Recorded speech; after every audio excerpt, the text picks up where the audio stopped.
सब कर रही हो ना, तुम्हें घर से निकलवाएगा। अपनी अम्मा से बात की? किस बारे में? सुंबल को आजाद करने के बारे में। और क्या? अम्मा के सामने बैठकर तुम खुद जवाब दोगी तभी कुछ कर पाओ। हिदायत पर इस घर में आई थी, उनमें ये शर्त भी थी कि सफ़ीर सुंबल को तलाक दे देगा। जब इस सिलसिले में वो सफ़ीर से बात करती है तो वो उसे यही कहता है कि अभी उसने ये बात अपनी माँ से बिल्कुल भी नहीं की। तो माँ को गुस्सा आएगा और उसे कहेगी कि वो कब अपनी माँ से इस सिलसिले में बात करेगा। तो वो यही कहेगा कि माँ से बात करना इतना आसान नहीं, क्योंकि वो अच्छी तरह जानता है कि उसकी माँ कभी भी ऐसा नहीं चाहेगी, क्योंकि वो उसकी मनपसंद बहू थी और वो ख़ुद उसको ब्याह कर लाई थी और वो कभी भी इस पर राज़ी नहीं होंगी। लेकिन माँ को लगता है कि नूरजहाँ को इसी तरह शिकस्त दी जाए जब अपनी बात मनवाई जाए।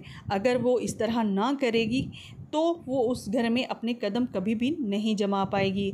और अब तो उसके कदम और भी मजबूत होने लगे हैं जब से उसके यहाँ बेटा पैदा हुआ है।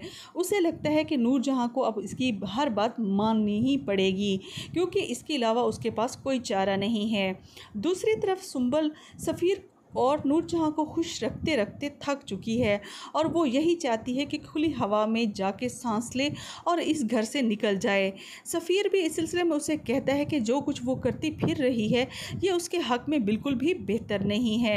यहाँ पर सफ़ीना और नूरबानो उसे समझाएंगी कि जब तक वो नूरजहाँ के सामने खड़ी होकर अपने हक़ में बात नहीं करेगी वो कभी भी इस घर से नहीं निकल पाएगी और ना ही सफ़ीर के दिल में अपनी कोई जगह बना पाएगी। उसे खुद हिम्मत करनी होगी और नूरजहाँ के सामने अपने हक़ में आवाज़ उठानी होगी। इस सिलसिले में जब सुंबल नूरजहाँ से बात करेगी तो वो उसे दो खरी खरी सुनाएगी और कहेगी कि इस घर जाने के बाद वो दो कौड़ी की भी नहीं रहेगी, क्योंकि उसके मैके वाले तो कभी भी उसे कबूल करने वाले नहीं हैं और ना ही फिर सफ़ीर उसे कबूल करेगा और उसकी कहीं भी जगह नहीं होगी। लेकिन सुंबल अब ये फ़ैसला कर चुकी, घर से निकल जाना ही उसके हक़ में बेहतर है और नूरजहाँ के चुंगल में रहते हुए वो कुछ भी नहीं कर सकती। वीडियो पसंद आए तो इसे लाइक कीजिएगा, शेयर कीजिएगा और हमारे चैनल पे नए हैं तो इसे सब्सक्राइब भी कीजिएगा। शुक्रिया।